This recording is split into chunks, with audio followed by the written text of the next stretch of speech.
Today conversation, I think I've had this conversation before in the past, but from a different angle. Too often I think we move in a space of impulse. And so we go for what is right in front of us. Some would say the guarantee win versus sacrificing or versus putting things on the line for later. And sometimes that weight comes with greater reward. But instant gratification seems to be the theme of our current state. TikToks, 30-second videos. YouTube have long videos, but you can scroll through the shorts. We can do the same thing on multiple apps, on Facebook, on all these other apps, which has created this culture of instant gratification. If it's too long, if they're talking too much, I could scroll on through and get to the next video. I don't have to wait for services. Most people have Prime, where they select items that's going to be shipped the next day, and if we have to wait 3 to 5 business days, that tends to be a problem. We don't want those things, right? Um, we have to learn how to balance these things. And so in today's conversation, we're going to talk about, how do we balance from instant gratification to delayed gratification, right? So uh, the famous Stanford marshmallow experiment in the 1970s found that children who use delayed gratification tend to have better life outcomes in areas such as academics and stress management. Also, research shows that delayed gratification is not just willpower; it's influenced by trust, environment, perceived stability, while neuroscience links delayed gratification to the prefrontal cortex, the part of the brain that is responsible for planning and decision making. All right. So, brothers, as we get into this conversation, um, let's let me throw out. I don't know. Do we have the definition in here? I want to put up this definite, but please remember that marshmallow information, that information I put out, some of it's going to come up. But the definition we have for delayed gratification is the ability to resist an immediate reward in favor of a larger or more meaningful reward later. It is considered a core component of self control and emotional regulation. Um, just on that definition, uh, do you have any takeaway ads, anything you like, or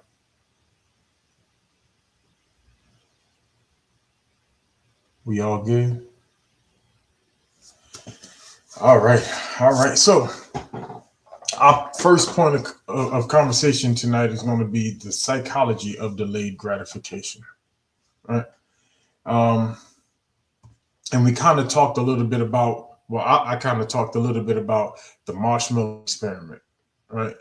And I'll read it again just in case it ran past us, but it said it found that children who use delayed gratification tend to have better life outcomes in areas as academic, as stress management.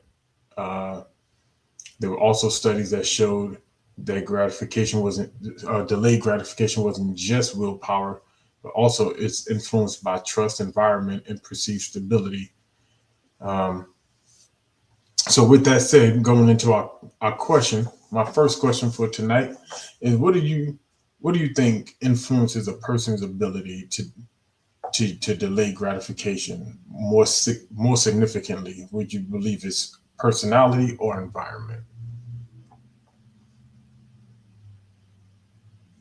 Well, you asked a question, then you gave two specifics, uh, and I'm going with neither of those because I think we live in an environment where since late '70s or so, it was a big push, early '80s on like fast food and instant gratification, the microwave.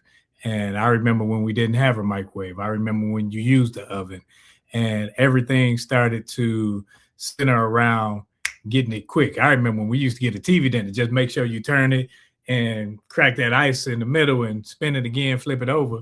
And that was instant gratification. But everything led to, okay, quicker, faster, more in a hurry. So I think that the psychology of it is that we tend to make it where our children grow up to become adults who need it now. We even got commercials. I think it's JG Wentworth or something like that. And that becomes the norm, and people have less discipline and less self control. Yeah, I'm right there. I'm in line with what he is saying. But I also got to say it's a combination of both. I think it's both of them, right? Sure, personality, a person's personal reality, right? How they view the world, the things that they're taught. Are they taught, you know, are they taught delayed gratification, or is it instant gratification? Does mom and daddy still ruminate based upon how they were raised, and then for their, through their lens, they're not going to withhold any good thing, quote unquote, from their child, not necessarily teaching them to have patience and work hard, stay committed to the things that you give your word and doing, stuff of that nature.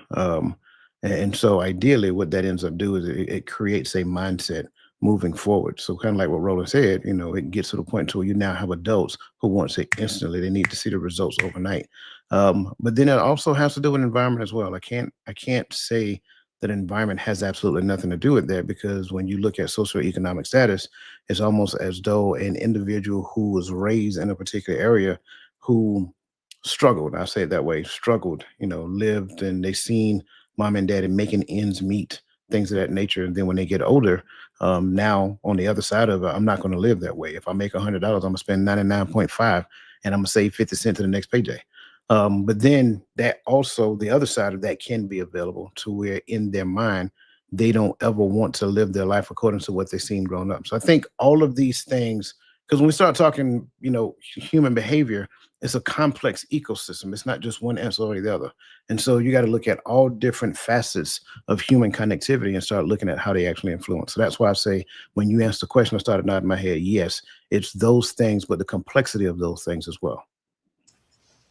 I definitely agree. I like how both of y'all answers kind of work together in harmony, because it's, yes, it's all of it. More significantly, I think, because everything that Roland said leads me to say environment more significantly, uh, because there, with so much instant gratification being more prevalent, someone put in the chat and said, "Hey, now we got the air fryer. You ain't even got to put the grease on the stove no more." All right, uh, Ms. Robin, welcome to the conversation tonight. It's good to see you. But yeah, not we ain't got to. You ain't Big Mama ain't in there flipping chicken no more. They put that thing in the air fryer and everything. But and and and what's the end goal? I look at, like, I don't know anybody remembers this movie. It's one of my favorites back in the day. But The Fifth Element. Remember, she go in there, put the thing in there, boop, boop, boop, boop, boop, got a whole chicken done. She put something this small. Like, is that where we're going?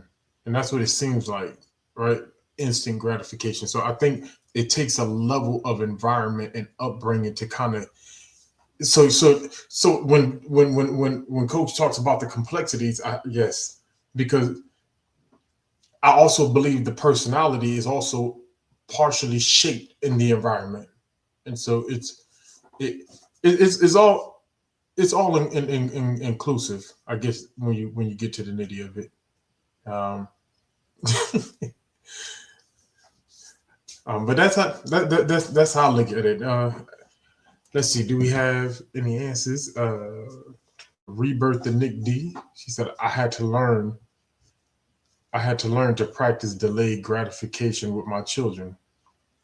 I was one who would give them whatever they wanted because I did not have that growing up. And I think a lot of us deal with that. So with that, I was like, my older brothers who got kids older than mine, so I'm on my way to where y'all going. Like, how do we combat that? How do we combat that in ourselves? The desire to want to give, because I think it was Dwayne who brought up, not withholding any good thing because we felt like we couldn't get to that stuff growing up. We didn't have the means. So how do we balance not forcing our kids to struggle unnecessarily, but also teaching them? I think every parent, and this is why I have my own philosophy when it comes to parenting. I think every parent has to go through a cycle of unlearning and relearning, right? You got to unlearn the thing that you've seen, even especially if the thing that you've seen was bad, it wasn't profitable, whatever that looks like. You have to unlearn that learned behavior that you knew prior to, and then learn something different moving forward. So now, what does what does the environment that you grew up in, the things that you've seen, the behaviors that you were forced to adopt and shoulder simply because at the end of the day, mom and dad didn't really have it. So now the adverse of it is us overcorrecting and going all the way to the other extreme and saying, okay, well, since this was the case, X, Y, and Z. So how do I combat that? Recognizing that correction is correction and not overcorrection. We get to the point of overcorrecting, we're overcorrecting to the other extreme, and the other extreme is just as bad as the first. But make the micro adjustment to such a degree to where, yeah, I'm not going to tell them no all the time, but no is actually good for them and it helps them with the resiliency factor as well. I think establishing, finding the purpose. We all got books. It starts with why and all that. What's your why? I think when you're dishing out punishment or you're dishing out something, you got to have a reason behind it. So if you're saying, okay, I want to give them everything that I didn't have, why? Is it a lack that you still hold in your mind and you're holding on to something saying, if I had this, I would have been, and now you're trying to catapult them into something better, or you just want them to have the things that you didn't because you wanted to be that spoiled child that you've seen on TV. You wanted to have every toy. And that's like my grandson.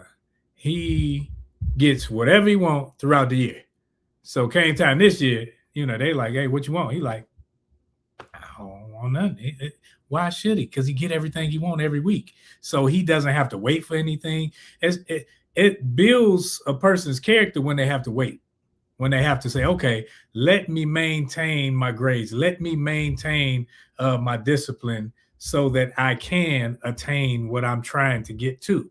But we rather just give because of the lack and the scarcity mindset that we still hold on to, yet we try to act as if we don't. I like that. I like both of those answers, but yeah, but that's the struggle right there where you ended off, because I think when we look at a lot of our character building, it goes like the one said. There's two extremes we look at, right? I look at my kids sometime and I'm like, man, they soft because they didn't go through what I went through, and it's like, man, I want to create struggle to make them hard. Like I want to make them. They need to feel some sort of resistance in life because not having and learning how to go get kind of created this grit in our, not say our generation, because minor differences. I got technology in my teenage years, y'all got it in your 50s, but my bad, 20s. My bad. That was 2 tonight before the camera. My bad. I'm done. I'm a dial back. But let the pettiness begin. but I want to create like a sense of struggle environment, but I don't want them to have to live in the struggle I lived in, and so that's where but the other extreme sometimes is I don't look at the things I didn't have as a source of character building. It was mom and daddy was poor. We couldn't afford it. I can afford it, so I'm going to give it to them. Like, so that's to me, that's where I'm finding that balance. And so I want them to enjoy the things I wasn't able to enjoy, but I want them to understand that life is not about it's not going to give you everything you want just because I can afford it. So, you know, they just like I give, I could take it away. So the things they have, I could limit or restrict access to it. You know, but yes, Hey, if we know you meant that because you spoke in old English. right, you know how they used to do. And brother said, I can take it away. Hey, it's better than what our mama used to say. I brought you in this world. Like, okay, tracking. But so there's also the notion of the need to put a label or a title or identifying marker on a thing because it was a thing. Mm. I think whether mom and daddy was poor is totally irrelevant. It is what it is. That's the life that I had. When I start putting markers on it, I start identifying it as a thing. Now it gives me permission to feel a particular way about that thing. So if we lose the need to label it and just recognize, like, look, I got it. These are the things I went through. And because of that, X, Y, Z, I either like it or I don't like it. I'm going to bring some of those things into my current life as an adult, as a young parent, or I won't. I like waking up on Saturday mornings and everybody focus on cleaning the house before we leave the house, or not. You clean as you go throughout the week so that Saturday morning we got less work to do. However you do it, right? That's your choice. But make sure that the way that you tend to do it is advantageous to the child. Yes. And then I just want to point out one more thing Roland said as well, which was the why. Because I think that's a thing that at least for me, early on, I try to keep in my head. I may not have done everything right, but in the back of my mind has always been why am I giving? Why am I withholding? Why am I chastising? What is the character building that I'm building?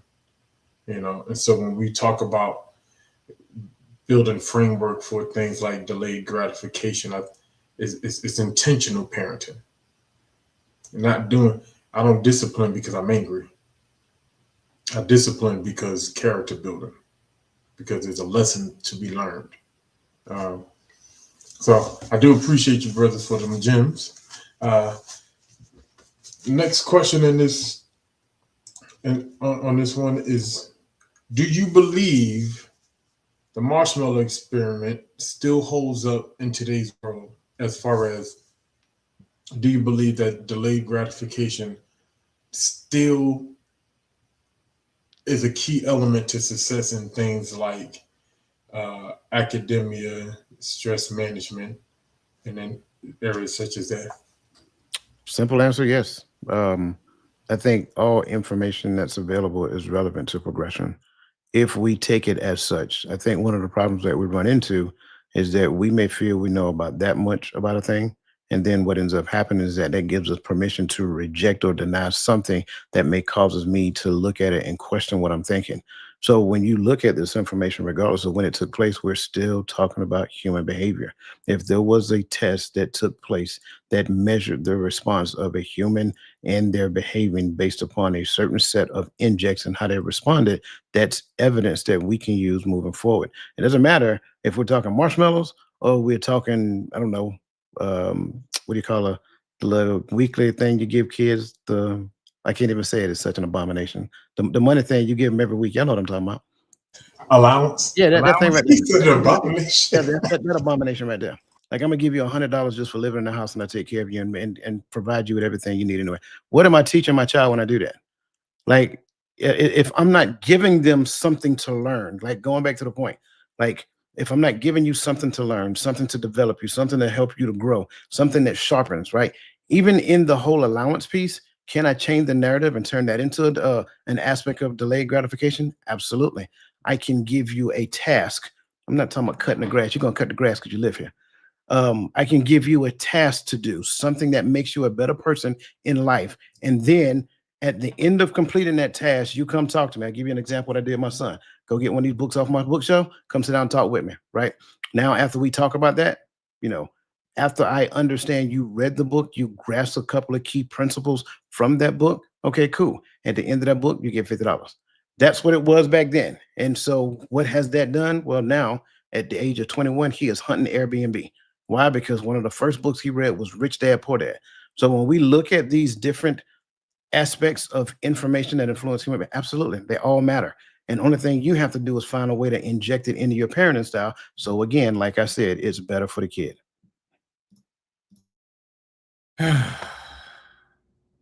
I think we have damaged our kids with this whole because we watch TV. So everybody say, "Oh, you got to get allowance at the end of the week." We have, and I got a 14, about to be 14 next month, year old in the house, and he was like, "Hey, I want to. What can I do to make some money?" And, I clean my room. I do, and I'm like, "Coach, that's what you're supposed to do. Like you live here. That's part of, being team us. You don't get nothing for doing what you're supposed to do." And so he wanted to waste his money. He didn't want to waste his money. He wanted to go get some food, fast food, and he wanted to waste his money because he thought he was going to waste my money. I said, "How much you got?" He told me $9. We pulled up, and the person asked for, I paid with my card. I said, "Give me that $9." Because I wanted him to understand that, dude, this gonna cost you when you want to take the quick route out. You got groceries, got food at the house, but yet you rather take the quick and easy way out because you don't want to take time to wait for anything to be cooked. You don't want to, it's like, so if we say, okay, you get this now and then we get this later, all we're doing is promising them less discipline later. We established the less discipline. Well, I don't want to wait now. Now they pout. Now they're holding you to the minimalist standards of being a parent that you've already established. You've established, hey, this is a bartering thing instead of this is a teamwork effort. So if you say nip that in the bud, I ain't got to give you a dime. Hey, let's work together. How can we grow together? But instead of that, we like to push them to the point where if you do what I want you to do, I will pay you for it. And that's damaging to them now as well as to when they become adults. Absolutely. I remember. Now, granted, I grew up in a larger city than where my kids are growing up, but allowance that was cool for the Huxtables. That wasn't cool for the Gaddies. I'll tell you that. We used to go down the street after school, go to the Associates, which was a supermarket in New York, one of the many supermarkets. We packed bags for tips. That's what you did. You stand in line, and when a thing open up, you go. The race open up, you go. You pack bags. You help them carry the bags outside if they had a car. Now wasn't that often, all right? If not, help them put it in their shopping cart. They push it off. That's how I kept money in my pocket. During the wintertime when it snowed on a snow day, we put on extra layers of clothes, grabbed some shovels, went outside, went to the houses, and knock on the. Sometimes you had to climb the snow just to get to the door, so you can knock on the door. Hey, can I clear your doorway? Can I clear your walkway? Can I clear your stairs? And we charge them for the walkway, charge them for the driveway, charge them for the car. We made money. Like, so the concept of getting an allowance to clean my room, that's crazy. It's my room. What do you mean? Allowance to, well, we didn't cut grass. I lived in the housing projects. We didn't have the grass was cut by the city. But to do household chores, if I'd have asked my mama for $1 to do a household chore, she'd have put $1 underneath my pillow where the teeth she knocked out be, waiting for the tooth fairy. That's where I would have got my dollars. So I'm just being honest. But so I agree. Man, shovel walkways was a way of living. That's right. That's right. And I apologize. If I'm not fast enough in there. And why you looking like I think we were like 10 going to get paper routes. We had paper routes. We going to throw them papers. And even though, where I'm from, we would get robbed every other month. We'll say we got robbed so we can keep a little extra money or whatever. But we had to have some type of get up and go because nobody was going to give it to us. So I think when we came up, we say, man, I'm going to give them so they don't have to do. But what that establishes is some lazy kids. Then them lazy kids became lazy adults. And then you wondering why they shiftless. They shiftless because you taught them to be. I'm so glad you said that word twice, man, because I heard something else. That's all I'm saying. Hey, I almost looked over. I was like, let me not look, because maybe nobody else heard it, but then he said it twice. Yeah. Man. And you right, Coach. Y'all pack groceries, we pack bags. You know. He said, I'm telling my who's it? Ms. Robbins said, I'm telling my age. We cashed in pop bottles for extra cash, and did. You ain't telling your age because we did it. We grabbed a trash bag, fill them up with with the bottles, take it to the. Now, by the time, I don't know how it worked out for y'all, but the supermarkets had machines. We'll put the big bottles in one machine, the cans in one machine, and they give us receipts. We had to take the receipts. I did this as a teenager. You take that inside to the supermarket, and they'll give us the cash. Hey, I greatly appreciate this trip down memory lane and all, but that ain't got nothing but delayed gratification, right? Yeah. But yeah. But yeah, just talking about the earning it part. Yeah. Yeah. All right. Next question in this topic. We're actually moving along. In your opinion, can delayed gratification be taught or is it innate? And I think we kind of hit it, but I think it's a learned behavior. I don't think it's just innate in a person, because you can put a person in whatever environment, doesn't mean that they will respond the same way with the same trappings, with the same whatever it is. If you spoon feed a child, the child gonna respond accordingly. It's gonna wait for you to spoon feed them. But if you give them the tools to put something together, that's what they'll do. So I think that it's one of those things that's taught. I think that it's taught by his coach, and you guys were saying earlier, bring in your environment, bring in whomever is around you. It's like if you like, I've always had a hustler's mentality because I grew up around a bunch of hustlers. So delayed gratification, you're not getting it now. So you gotta establish a sense of discipline to maintain until you do. That's why I said the why. You gotta maintain a sense of discipline to get where you're going. Yeah, this is gonna sound kind of like my answer from previously. It's both. There are certain things that I can teach, and in my mind, I would like for you to learn the lesson at the level in which I'm teaching it. But here's the reality of the truth. I am teaching that lesson through the lens of my current level of awareness. They're receiving that lesson through the lens of their current level of awareness. So even though they're getting that lesson, they still have to go out there and put it to practice. So now, just like I talked about my son, now he is putting in the practice the thing that he learned, the thing that we talked about stemming from Rich Dad, Poor Dad, and whatever it is he gained in between that, right? But there is going to be a process before he get to the harvest. That space in there is called time. So now, in the space of time, he is actually going to learn an additional lesson that's specifically for him, that goes along with the lesson that he got before. So now the culmination of all of this equates to the delay in the process. So he'll get accustomed to, based upon what he learned, he'll get accustomed to the delay. So there are some things that I can teach, and it can be instant gratification based upon it. There are some things that I can teach is going to be delayed gratification based upon their understanding, but then what the environment shows to him based upon that lesson that he is trying to put into practice, there's going to be a gratification that he learns there as well. So I think it's both. It can be taught and it's going to be innate, not innate to the person, innate to the environment in which he goes to apply it. Ooh, I thought I was going to have another question following. I'm glad you said that at the end. Innate to the environment.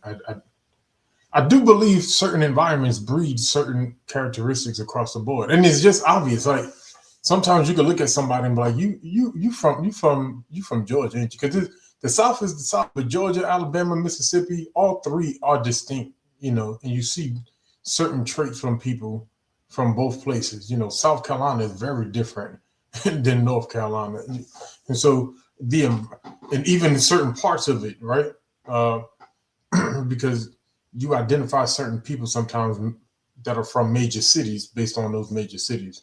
Like someone from Detroit is going to be different than someone from New York, even though experiences are the same. But that environment definitely uh, have some traits that it brings just by the nature of where it is or what it is. So I do agree. I agree with both answers. Can we bring up the next comment, please? Miss Nodella said it's definitely both, and it's up to the individual as to whether they gravitate to which one will be their preference. See, I'm stuck there because and the reason I'm stuck is because innate means from birth, and from birth it's a clean slate. Ain't no laziness, ain't no get up and drive, ain't no get up and go, anything like that. Those are things like I think in your explanation you said it was environment, and that's like a learned thing. So that's why I'm kind of offset with that one. Sure. It can. So you're looking at environment as according to how the person responds to it, right? I'm looking at environment as the natural order, the processes, right? So, case in point, I can go out back right now and take, I don't know, go plant a tree. That tree ain't gonna grow up overnight. It's going to be subject to what the environment it is in and how it grows. So that's what I'm saying, innate to the environment. Even with that statement that Nodella said, your personal preference, you can want all day long, but the environment gets a vote. And trust me, your wants will never supersede the environment. The environment will always, again, will always abide to universal law. Universal law supersedes my preference. So until I learn the lesson that I'm supposed to learn at any given level that I'm in, the environment will respond based upon what I inject in the environment. Then one day it shows up and it says, and it's going, and I'm going to realize, you know what? I can't keep doing the same thing, even though the thing that I'm doing is my preference, and that environment is going to change and line up with my preference. No, that environment is going to yield to the law that governs that environment. So now I have to adjust. I have to change according to that environment. So that's why I say it is innate to the environment. Yeah, I knew where you was going with that, bro. But so even with everything you said, Coach, I still think that there are, and y'all could correct me if I'm wrong.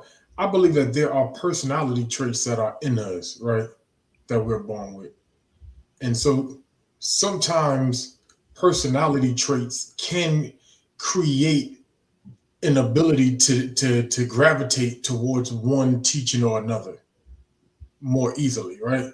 So there may be, and I'm not an expert in this area, so a lot of it is speculation as I'm saying it, right? But I just believe like there's a character trait that allows me to to move towards delayed gratification a little more easily.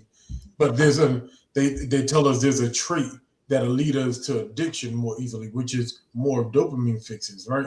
So I'm looking at it from that aspect, right? Like, not that it's a guarantee that you will, but so there is a at least a minor aspect of innate that plays a part in what we take on. So I'm not too. I guess that's why I'm not beating up too much on the word preference, uh, but it has to be taught. I have to have something presented in order for me to have a preference. All right, preference between what? If all I have is one option, I don't have a preference. But if I have, but if I'm taught a thing, then there's a preference to do or not to do. All right, so that's where I think environment meets innate.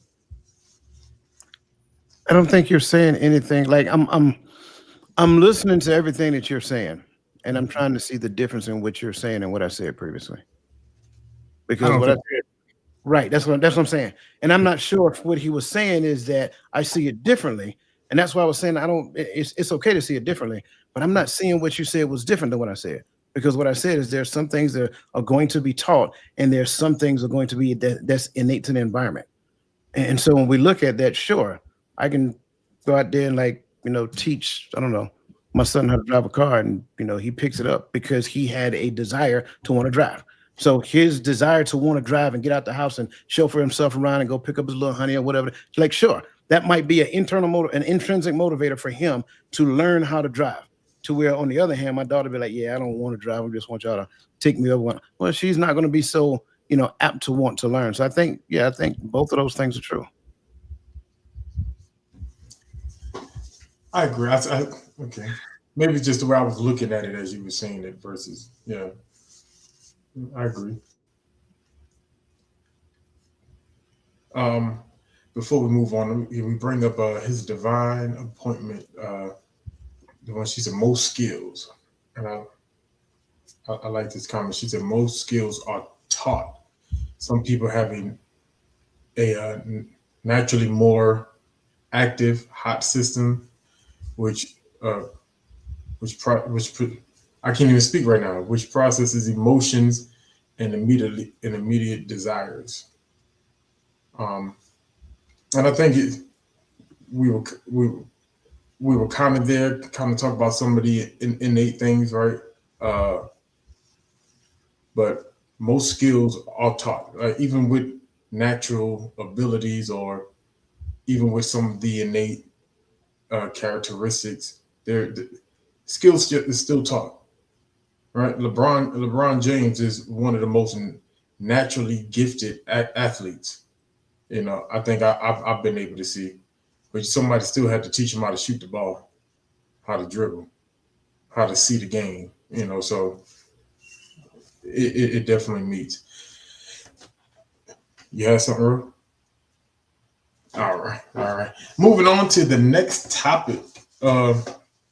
Delayed gratification in the age of instant everything.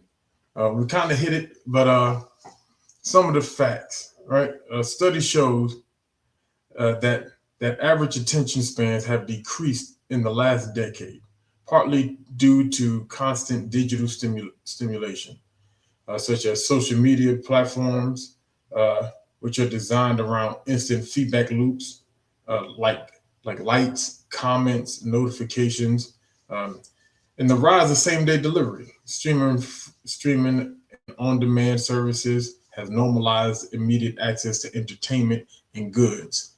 Um, with that said, our first question is how do you believe technology has made delayed gratification harder or just different? I wouldn't say. I believe. I believe that we're quick to blame technology for everything, and technology is simply a tool that allows us to do the thing that we already were doing anyway at a faster rate. Social media is just a tool to do the thing that in our younger days we used to go outside and do. Now we can do it in the comforts of our own home, and you can be halfway across the world and we can connect. Back when I was growing up, you had to go outside and play. That's how we connected. So I don't think technology makes it harder. However, I think technology exacerbates the thing that already is there. So Yes. now what do I mean when I say that? That means that if I'm a person and I just want to be liked, I just want you to like me, then on social media it's going to be 10 times worse. I'm gonna put a post out there and I'm probably going to check it every 5 minutes. How many people, how many likes I got so far? How many likes I got so far? Right. So it exacerbates what already exists. Um, I also think because to some degree, and there have been some studies done on this as well, to some degree, even though we call it social media, it is literally making us less social. So in all actuality, we can get behind this thing and be whoever it is I want to be, and no one on here can tell me whether or not that's a true, authentic person until they spend a significant amount of time with me and see if there's any change on social media. Or are they only talking on social media, or do they talk in these environments, or whatever the case may be? So again, going back to where we were growing up, We will go outside, we will play, we will connect with one another, and it will be easier to tell if this person is being authentic or they're just putting on a facade because, you know, Roland showed up and, you know, Roland got on the brand new kicks and he got the triple fat goose. Y'all know what I'm talking about. Stop playing, had the triple fat goose on. And so I want that too. So I'm going to go hang out with Ro because Ro cool, right? Gaddy be like, man, you wasn't acting like that last week. So when Ro show up, now you acting like that. So you can get to understanding who that person is at a more rapid rate. Again, social media is a tool. And I think it exacerbates what already exists in us. So ideally, what we have to do is the same thing you're supposed to be doing anyway. You need to scan ourselves and make sure that we truly understand not only who we're presenting in the environment, but also understand what the environment is telling us about ourselves. Can I see the question again? How has technology made delayed gratification harder or just different? I don't think I'm with Coach. I don't think it's the technology because the technology is an enhancement. But what we do is we take the enhancement and make it the whole. So, oh, you supposed to be teaching my kids. Oh, you like we had an abacus. When we had to do math, we had an abacus. And then we couldn't even use calculators or anything like that. So what we want to do is we want to establish that. No, it was hard for us because we had to do this. And we like, okay, we had to do long division and we had to do, and then when my kids went to school, they had to do a certain thing. So I think it can make us lazy and dependent on the technology. And I think that's where the problem is. Whereas if we use it properly for a period of time to learn something, to do something, then it's an enhancement versus us just using it to get to our end goal. And see, and that's where we need to be. It's neither, it's kind of both, but it depends on the person so that we can establish that discipline. That's what it boils down to. Establish the discipline in self. Because if you don't have discipline and you're constantly flicking the TV and you're constantly on your phone, what your kids gonna do? Give me the iPad. Let me see your phone. And then they get worse and worse and worse.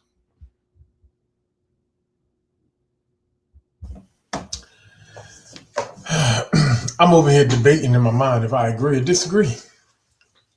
Because and here's why I say that, because I do agree that there is human responsibility with everything, right? But then I like to go shopping. And so when I think about like instant gratification, I can click on a thing on Amazon and get it tomorrow or get it in 2 days for free, depending on what it is, right? Because I got Prime. Or I can go to the mall and go to 4 different stores till I find the one that I'm looking for versus scrolling through the options online, right? And so instant gratification tells me to go on Amazon. I become addicted to the easy route. And so and so now the idea of going out and looking for the pair of shoes or looking for a shirt or going to Ross to see if they got, you know, certain type of or whatever the case may be, it's easier to say I'm not going out the house and I'm not going to do a thing. So I think it creates this habit to where I'm like, well, what else can I do instantly without having to go outside the house? What else can I do from my computer, from my phone? And, you know, we start looking at these options. So the concept, and it's not that it makes me, that is what makes me lazy, but that idea now of delayed gratification kind of fades away with the idea of instant access. At least the way I'm thinking, the way I see it. Say that last part again, because I think the idea of delayed gratification, I just wanted to say it to make sure I heard you right. The idea of delayed gratification fades away because of instant access. Yes. Okay.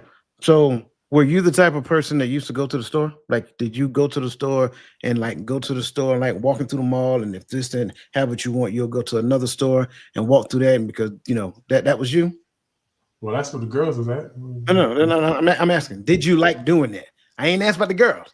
I'm talking about when you wanted shoes, you was going to look for your kicks. Did you like going from store to store until you found the one that you like? I don't think that's a fair question because I don't know. Like, did you like doing it? I had no other option. You got to treat him like you can't handle the truth. You know what I'm saying? Yes or no, man? No. Option or no option, did you enjoy doing it? It was just what we did. It was just life. I get it. I get it. I don't like, to me, I don't think that is a fair. Okay, well, let me make it make sense by putting me into that. I hated it. I hated it before it became a thing. Like, I'm that person. Like, when I was married, my wife was that person that would go to a store, say she, in her mind, she told me, we just gonna go to the store. I just want me a pair of jeans. We're gonna visit 5 stores, bro. 5 stores. We started off in this store, go to this store, go to this store, go to this store, and then lastly, it's about 4 hours later now, we go to this store. And then once she get in this store, she realized the one she want is in this store. So we go all the way back to the first store. I despised that. I hated that. So when the ability to order online from the comforts of my own, I was that guy. It's almost like they knew my name. So that's what I'm saying. Like, I got what you're saying, and whether it was the only option we had, sure. That was I still didn't like it, even though it was the only option I had. So when this option came up and I can save time, I don't have to go spend hours in the store, I'm doing that all day long. My time is more valuable than that little bit of change I'm about to spend. I don't know. It was something about trying on my kicks before I put them on. It was something about going to Hollywood Videos and seeing what they had for rent and see if they had like, now, like, it was cool. I didn't mind it. Now, when you start talking about going to the store with my mama, my sisters, my girlfriend, my wife, no, you what should have been a 20-minute store run turned into an all-day event, and you come home when the sun go down. 5 minutes on the internet. I get that. I'm just saying. I get that. But it still don't to me, it doesn't defeat the fact that we lose the idea of delayed gratification with time. The more and more things become instant access. See, I don't think that's and this is why I asked the question in the beginning. I don't think that's a true depiction of delayed gratification. I think delayed gratification is the fact that it's on the internet, and I just identify I want a pair of shoes today, but I don't necessarily feel a need to go get it today. I get it when I get ready to do it. So I'm not drawn to it just because I had the thought of it. That would be more of a delay to me. And you guys tell me if I'm wrong. That would be more of an accurate depiction of delayed gratification when something is readily available at any given point in time. So do I need it right now? Yes or no? If the answer is no, I don't need to rush to get it. I get it when I get ready to. I agree. More convenient. It is more convenient, but I think saying that is more. I mean, I'm saying all these things, but at the same token, and I'm looking at my evidence right in front of me, right? At the same token, I'm looking at business owners and supervisors and retired personnel who stayed the course, of a career, to get an end goal, right? So that's delayed gratification in and of itself. But I think the difference is we're speaking to a generation who went through forced delayed gratification, versus a generation who's going to be raised, like you talk about food rolling. I was raised off the microwave. Well, I'm lying. The microwave era, but we couldn't afford it, so we was putting it in the oven. But you know what I mean? Like, I was raised off of the microwave era, so. Yeah, think about your stores. Your stores, they used to be called convenience stores, where it wasn't a grocery store, but it's something you can hop in and out, may pay a little more, but it's right around the corner. Now they got a Family Dollar or whatever, the Dollar General right around up the street, and you can go get what you need quickly and not have to go into the city and go deal with a bunch of people. And society messes with the psyche of a person to make them think, hey, if I do it this way, I'm better off, so that you can go and get your little whatever and not have to do strenuous labor, not have to walk around 5 different stores. I I agree with Lisa. She said I hear preference. So I I guess that's where we land. Right. I like shopping. I like shopping for certain things online, but I like walking around Lowe's. I like seeing what's in the hardware store. You know, the super hardware store. I like walking around. So it I don't know projects because sometimes I want to do a project. I want to do something online. I'm not going to think of that project. I'm just going to get what I know I need. When I walk through Lowe's, I get my ideas. So, but that's preference. That's Gaddy. You know. Well, No, never mind. Go ahead. Go ahead. no, no, no, go ahead, go ahead. No, because I'm sure it's preference, but if I invest in the stock market, is that still not a preference?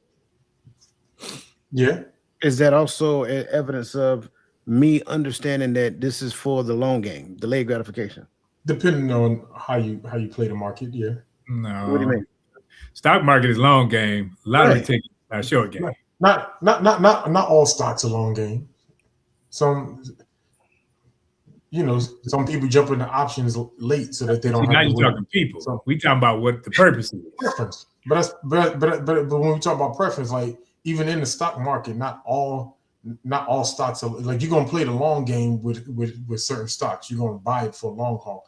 Some stocks, some penny stocks, you buy them, you put a lot of money down to get a quick increase, and you sell. It depends on how you play the market. That's still long game. But I get you. Yeah. We're splitting hairs at this point. I guess when I think of long term, I'm thinking of something I'm putting my money in and I'm keeping it there, not moving it. Well, that's why it's play the stock market because it's yeah.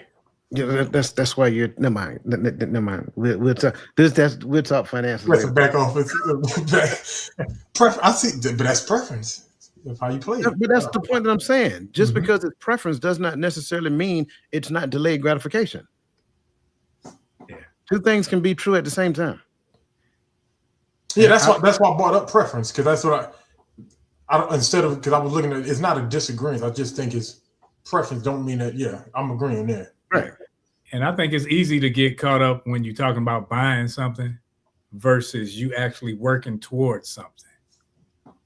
So you can get caught up on, well, I don't want to do this. I like that. But when you're talking about actually putting work ethic into something, then you can actually see the delayed gratification versus, hey, I didn't want to go shop for them shoes. Let me go order them online. Right. Got Lisa up here laughing at us now. All right. She done threw you off track. That's what it was. All right. Moving on.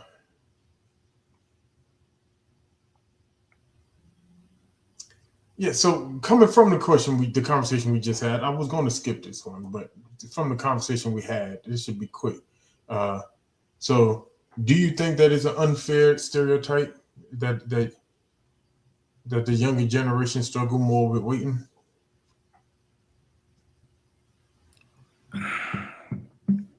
I can't say, number one, that the younger generation struggle more. I think we want to believe that because they didn't do it the way that we're doing it. They're not doing it the way that we're doing it. I think we believe that we have all the right answers for that generation when we are the generation that literally told our parents that they didn't have all the right answers for us. Times change. Technology adds to different, like one point in time, college degree was the goal, right? Now certifications is the goal, right? You get a certification, and that gets you into the market to make a larger amount of money at a more rapid rate. None of us had the opportunity in our 20s to go and get a cybersecurity degree. That wasn't a thing, or cybersecurity certification. So I think the perception of that being reality might be a little skewed based upon our interpretation of what they should be doing or how they should be doing a thing.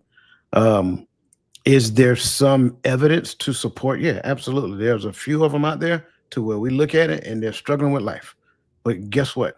Go back and look at our generation. I guarantee you'll see the exact same thing in our generation as well. So there's going to be evidence from generation to generation to generation to generation that says that this is a true statement. But there's also evidence from generation to generation to generation that also says that this is not a true statement. I think all of this is just evidence of what it looks like in a different generation. I think that's all it is. Yeah. And I think for some of us who may try to hold on to what we had to go through and what we grew up on, we will see, oh, this generation lazy. Why? Because they get it done quicker. You know, it's like you try to put your struggle on to the next generation instead of appreciating the advances that they have. Now, do we see things eye to eye? No, and that's a given. But some things, you know, it's like six in one hand, half dozen in the other.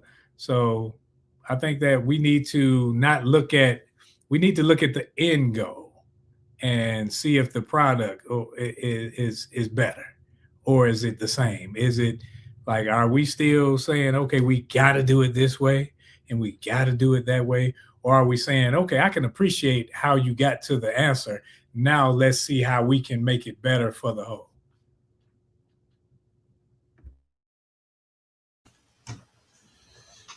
I agree with all the above that y'all said.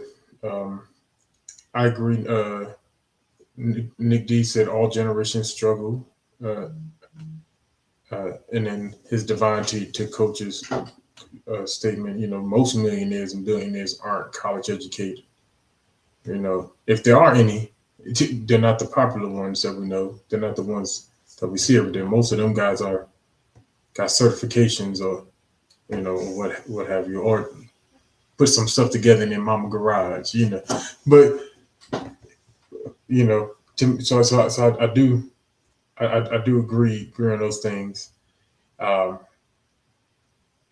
think when we're on this conversation, this is where I think it's unfair on the generation, is because we're taking the responsibility of what we see away from the parents and putting it on the generation, or we're putting it on the technology. Because it was my choice to sit my kids in a room and have them watch TV all day. It was my choice to put the tablet in front of them instead of doing things with them together. It was my choice to make to put them in front of that screen instead of making them go outside. You know, and I get it. We live in a day and age to where we're afraid of letting our kids go outside, and we're not walking with them step by step. You know, I get that, but that falls on parents as well as it falls on whatever else other excuses we want to put that on. Are my kids a little more lazy than what we were? I don't even know if I would use that term. My kids don't like being outside too long if it's hot. Right? I used to send my kids outside and make them play outside. I go and check on them. They sitting underneath the thing trying to get some shade. 5 minutes later, instead of playing. We used to rollerblade all over the place, ride bikes everywhere. We ride off together to the parks. You know, that's not the culture today. And so I think it is an unfair stereotype. I think when my son is here, I make him walk to the store by himself, down to the corner store, just to get him to getting used to, as he get older. Hey, you ain't got, your mom and daddy ain't got to hold your hand everywhere. Go to the store and get me this. Go to the store and get me that. And he's excited to go to the store. Where as to, I hate it when my mama told me to go to the store. Right? When I leave the house, I want to go do what I want to do with my friends. I don't want to go to the store. But so I think if they had if the culture was still the same, they would. So I don't think it's fair. It looked like you had something to say, Coach. Well, both of y'all look like you had something to say. I do, but I don't think it's necessary. Yeah.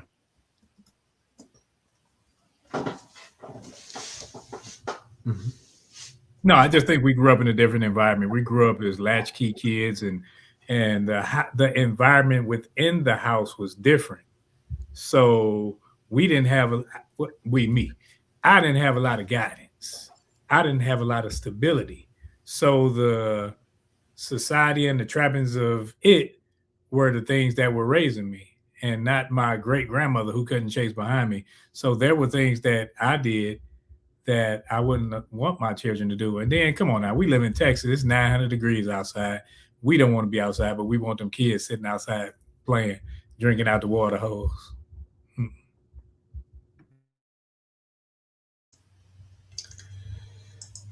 Yeah, I agree. We're gonna move on to point number 3.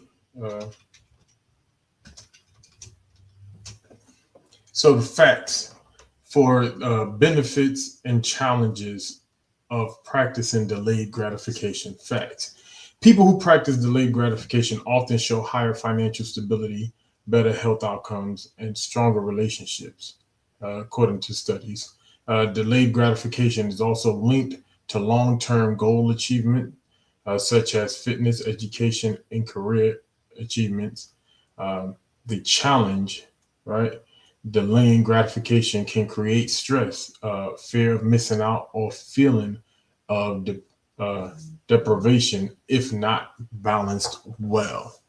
Um, so, with that, the first question I want to ask on this one is: when does delayed gratification become counterproductive or healthy or unhealthy? I'm sorry.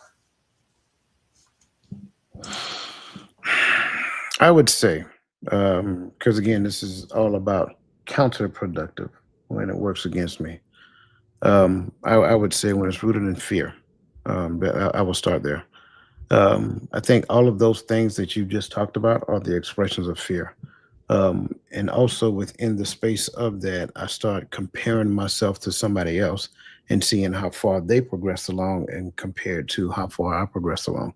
So anything that is rooted in fear, anything that does a comparison, anything to where I am behaving in such a way to where it does not show that I am secure in the thing that I'm doing, because I'm more so focused on the end of the thing instead of the journey in the thing. I think all of those things can be true, right? It doesn't really matter what it is. If I am going back to what we talked about, if I'm investing in the stock market, do I need to go check it every day to see if there's, because of the change in the stock market, I need to move? You're behaving in fear. If you're doing that in fear, then you're not necessarily comfortable in the thing that you're doing. So I would say you may not necessarily need to do that, or get you a portfolio manager and let them manage it. Like, I think all of these things, exist within the space of, again, going back to what I tend to talk about all the time, the concept, the identity, the esteem and expression. When the expression is of a way to where it's not productive, then I got to go back to the concept, the identity, and the esteem, and understand where I am stopping it. So this thing that we're talking about now, specifically delayed gratification, it becomes unhealthy when it is rooted in fear, when I'm doing comparison and all those other great and unhealthy things. And I think when it becomes a chore, as in it's tedious, when it becomes tedious, when the delayed gratification, you make it almost like, okay, a punishment. So if I got to look at it and see it as a negative, the gratification almost becomes like, hey, it ain't really worth it. I'm good. So I'm not looking at it as such.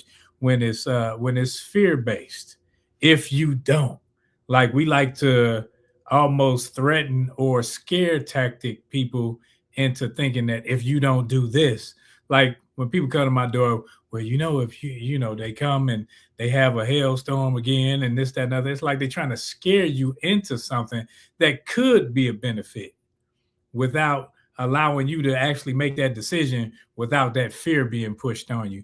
So I think that when we look at the does it become counterproductive?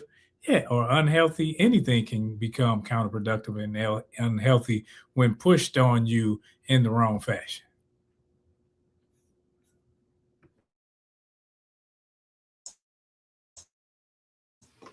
I don't know. Every time I clicked, it kept going back on mute. Uh, I like that. I like that. I think anything that causes stress or anxiety, long term, is unhealthy. Anything rooted in fear is counterproductive, because I'm waiting, not because I'm trusting the process. I'm waiting because I'm afraid to make a move. and I think that that's not a that's a fear. That's the wrong way of moving. I don't want to make the wrong move. I don't want to go the wrong way. I don't want to waste my money. We talked about the stock market. I'm gonna wait to jump in because I don't want to. Well, I remember it was years ago. Roland first mentioned, not tried to get me into, but first mentioned Bitcoins when Bitcoin was sitting at like $10,000. I was like, man, it's already at $10,000. I mean, I don't want to put my money in it and it goes the other way. Blah blah. That's as high as it's gonna go. Blah blah blah. And I said all that good stuff. 6 months later, it went to $23,000. A few years later, it's playing around 75 and 100,000, right? And it's not, and that was that whole waiting to see was counterproductive. I'm waiting to see what. Either you're gonna play it or you're not gonna play it. Either you're gonna do it or you're not gonna do it. So I think the fear part is where the counterproductive, the unhealthy part for me is stress and anxiety too long, because something could be, not all stress is bad stress, but too much stress sometimes can weigh on your physical and mental. The next question in this topic was I really want to hear from these smart brothers. So, are there any strategies that can help the audience with committing to long-term goals?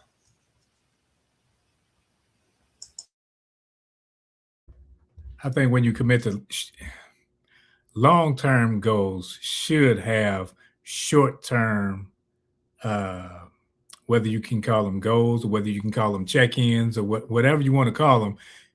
A long-term goal does not work if you just focus on the end game of it. If you just focus on that, you should focus on little short marks. That way you can keep your head in the game, per se. You can have a sense of like, okay, I got a benchmark. When we used to run, like we would run, say 5 miles.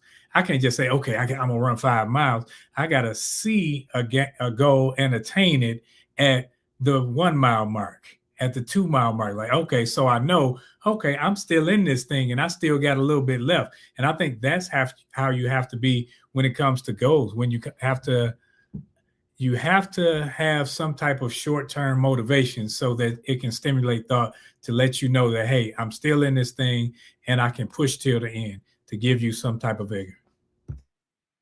Interesting question. I love what Roland said. I would say any strategies that can help the audience with commitment to long-term goals. If you're looking at this on TV, point your camera right here, scan, right? I'm telling you, if you're on, it's on this side for me. It's on the other side. Whatever, man. It's right. I'm telling you, it's right here. Anyway, if you're on your phone, just look in the comment section. It's pinned at the top of the screen. You will never change your level of commitment until you find someone that will push you outside of your own comfort zone. You're always going to commit to a thing the way that you commit to the thing before. Whatever it was, it don't matter what it was. Whatever you committed to, you're going to have that same level of commitment, and regardless of whatever you do moving forward. So the thing that'll help you, scan.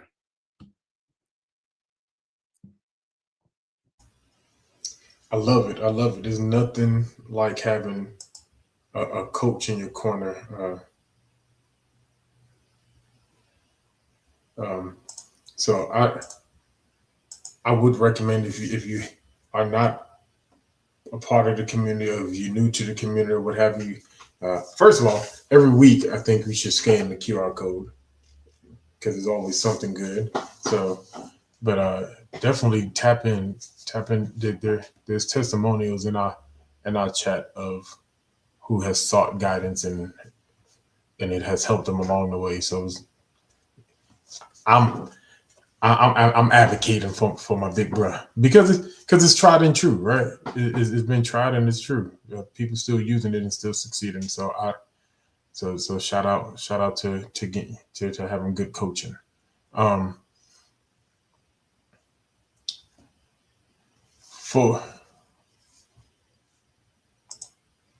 for me, strategy. Because I kind of stuck right where Roland was, is because sometimes delayed gratification, anything delayed, sometimes, and when we talking about anxiety, stress, and stuff like that, because you're waiting on the outcome, you're waiting to for the finish line, but you got to just trust the process, just go through it, step by step, and yes, celebrate each goal, each step along the way, celebrate it, But if you have a process, trust it, see it through, right? Um, and sometimes you don't get it on the first try, but take your notes, know what you did wrong, to get feedback, go at it again.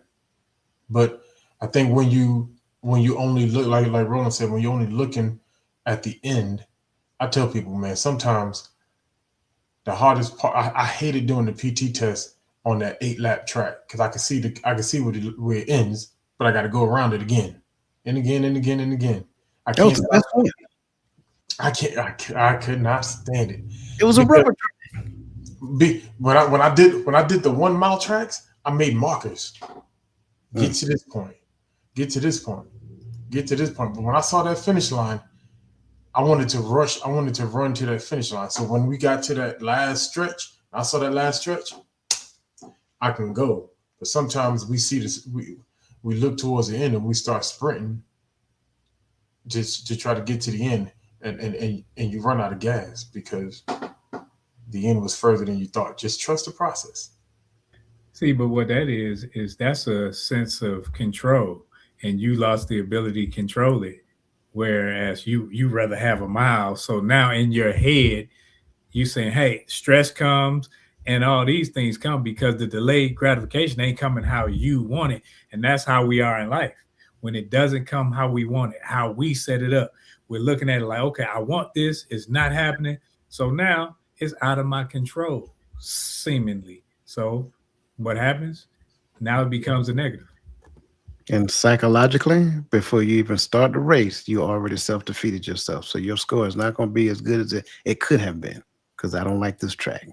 I always passed. It wasn't about pass or fail. I said not good. But I got all my hundreds was on the long was on. Yeah, it was actually the 3 mile track at Jackson was my best. The 3-lap track at Jackson NCO Academy was my favorite one. But whew, hey, let me see. I'm gonna do it. Let's go to the first question. I was advised that this is a good one, so let's put it out there. Why do you believe that delayed gratification is linked to enhanced financial decision, reaching health goals, and stronger relationships?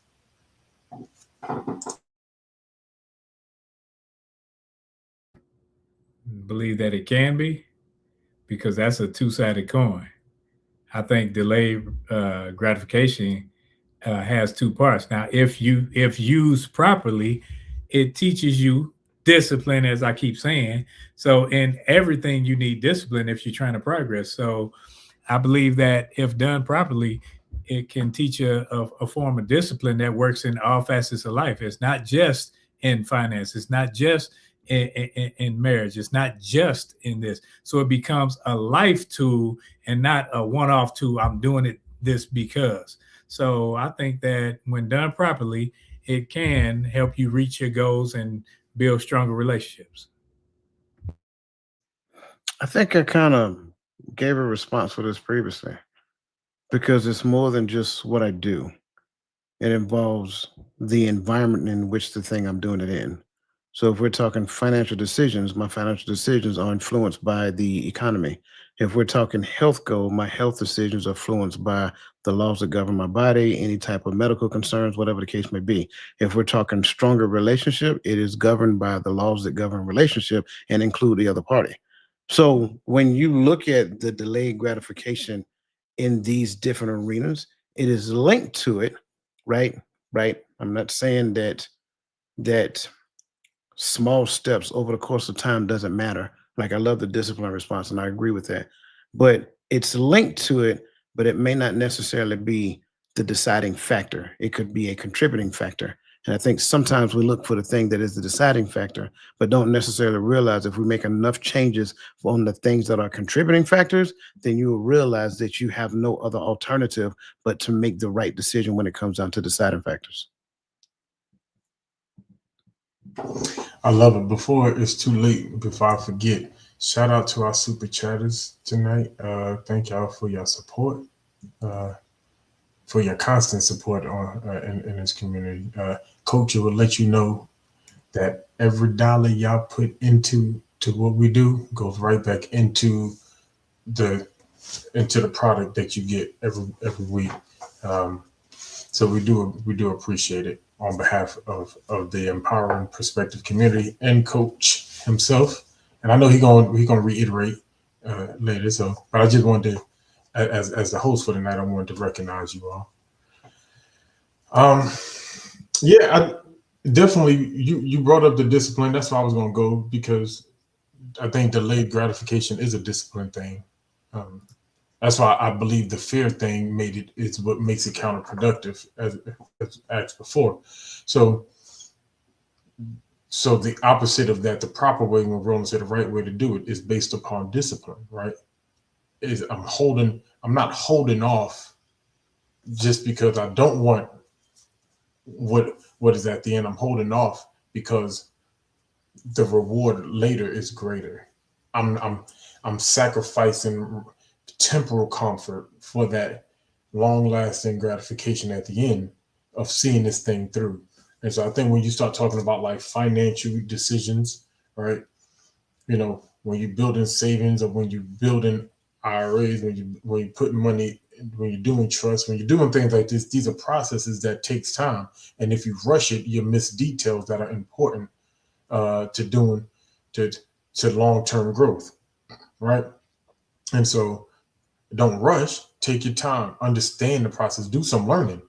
I think one of the things that we miss when we talk about delayed gratification is sometimes it's good to take time to learn the thing that you're actually trying to get into before just jumping into it. Learning the process, learning the whys, learning the hows. And, you know, so this way, as you're going through the process, you're not just waiting for those small wins, you're actually hitting those small wins so that you can celebrate them. And I think that's why sometimes we jump into things too soon before we learn. And so we never hit those small wins. So we don't see them. Or we don't even know what those small wins are. We don't know what those markers we should be looking for are. So I think that's the key to even when you talk about relationship. It got hard, so I quit. That's all right. You know, so when I look at delayed gratification, it's the ability to see a thing through. So I think that plays a major part in stuff like health, fitness, relationships, and wealth. So could be wrong. We're coming up. I really want to, I wouldn't be me if I didn't ask this last question and let these great brothers speak on this part before we go into our bittersweet. So my last question tonight, brothers, is how can delayed gratification enhance one's spiritual walk?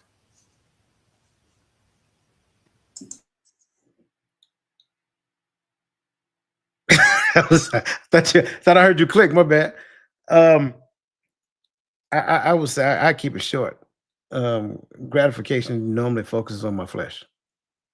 It is generally my flesh that's looking to be gratified, and once I've subject myself to that, now I'm moving myself outside of the spiritual instructions that the scripture has given me. So now, when I look at it, it's not so much I'm seeking to please my flesh; I'm seeking to please my Father. And if I'm seeking to please the Father, and if I'm seeking to please the Father, then I am. What's the word I'm looking for? I am regulating my flesh. So it's not about the instant gratification. It's not about how I feel. It's not about this. It's not about that. It's about seeking to please the Father and only the Father in the things that I do. And I say knowing the why you're doing whatever you're doing, because when your spiritual walk has to be something that's tailored. It's not something that you just jump in and just go do whatever you want to do. So when you know the why, when you know, okay, I'm in this because I am a servant first and foremost. So now it tailors how you move. So my instant gratification is not, as Coach alluded to, about me gratifying my flesh. It's about how can I please the Father. And if that's my end goal, if that's my gain, that's my gratification point right there, then everything that I do will lead me to that point. So I think when you start to focus on that and say, man, what am I doing this for? Am I doing it because I was traumatized as a kid, or I was traumatized as a young parent, or am I doing this because this will enhance my growth in my walk? So when you focus on it like that, then you can say, okay, let me move forward in this, or let me find another way around it so I can do it properly so that I can move forward to my why. I love it. I think instant gratification and intentionality is linked together when we're talking about seeing it through. And when we talk about our spiritual walk, it's so easy. I like that you went to the flesh, because the flesh tells us to do what we want to do now. YOLO statements like YOLO, you only live once. That's a flesh-like concept, right? Living your best life now. I know. Yo, real talk. I was today years old when I learned what that means. I never knew that what it stood for. I'm sorry. I don't get out much. Hey, Nick D, come get your mans. Come get your mans.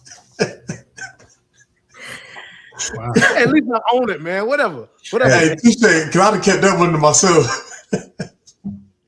When you get a certain age, bro, you don't care what people think. You know what I'm saying? Hey, look, Nick D, you're like, what? I always thought it was dumb, but yeah. So you ain't never too old to learn nothing. I'm trying to tell y'all. Hey, you're right. And that's the process of life, continuing learning. Right? And so I think when we look at concepts like that, and even though I know we had a pastor, I'm not doing this tonight. I'm not doing this tonight. I know we had a pastor. I'm gonna say my part and I'm gonna get on, because we're gonna move on. Because one more person said they didn't know what YOLO meant. Lord, we're gonna have a prayer circle in a minute. Nah, I'm messing with you. So, you know, there was a prominent pastor wrote a book, living your best life now. And I thought that was the most counterproductive to biblical. Thought that was Snoop. Nah. No, he thought it was Snoop. No, that was your boy down there in Houston, right? I know. I think that's counterproductive to biblical context, right? To say, hey, living our best life now. You know, when the scripture teaches us, you know, for we suffer with him and therefore crucified with him and co-heirs, then we'll be glorified with him. But I think so much we want the glorification now. We want the wealth and riches now. I'm not knocking nobody that's making good money, but if that gets in the way of us seeking him first, do you not know that there's riches on the other end? And I think that's a concept that we miss sometimes. So when you talk about delayed gratification, okay, it's his divine did it. It's time for y'all didn't know what YOLO means. Lord bless your hearts. Roland, you the age, you knew what it meant, right? Okay, I'm just making sure, you know. My bad. I don't get out like Roland. I'm just saying. Touche. You know, that's my DJ. Go D. Nah. But with that said, listen, and with all these don't know on YOLOs, you know. And then we just got finished saying don't compare yourself to nobody. Get to the final thoughts. I'm not comparing. I'm saying we go into our bittersweet moment, our final thoughts. Go on, roll the thingamajiggy. It's,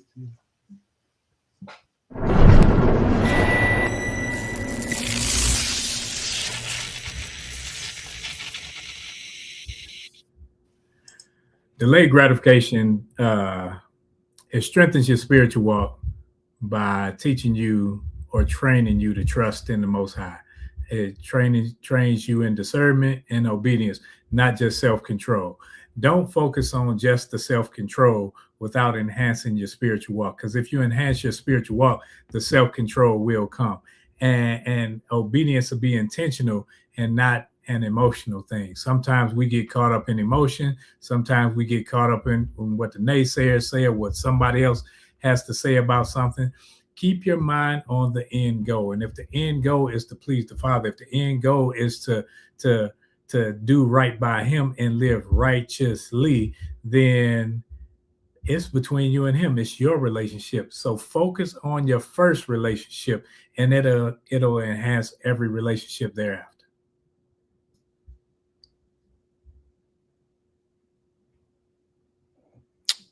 Greatly appreciate this conversation. Love the energy, the back and forth. Um, I think when we look at this concept of delayed gratification, one of the things we need to understand is that delayed gratification is just a very bunch of letters thrown together that says patience. That's all it is. Delayed gratification is patience. If we want to understand how to get patience, all we have to do is go to what the scriptures say. The scriptures say we take joy in tribulation, knowing that tribulation worketh patience. So if you want to get to the point of understanding, having a better idea of delayed gratification or developing patience, then if you're incorporating that into your prayer life, you should have the expectation of a tribulation is going to come about. That's okay. Take joy in tribulation, knowing that tribulation worketh patience. Patience experience and experience hope, and hope maketh not ashamed, because the love of God is spread abroad in our hearts by the way of the Holy Spirit. So therefore, now we understand if I want to have patience, I need to be willing to go through something, so that something that I go through can get me to the point of having having more patience for the outcome of that thing. I think that's the key. That's the part that we all have to understand. Some of us are just too doggone impatient. I want my husband to show up tomorrow. I'm gonna start going out more because I'm looking for a wife. Maybe you need to just work on yourself and be that person that's relatable first, understanding some of the things that need to work within me. Once I allow that to work in me, then what I'll find is that some of these things can actually work through me. So that's the key.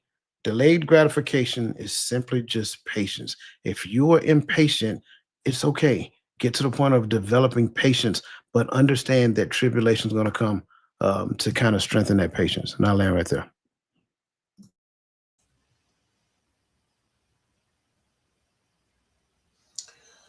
Man, I appreciate both of you brothers and everyone in the chat on this conversation. I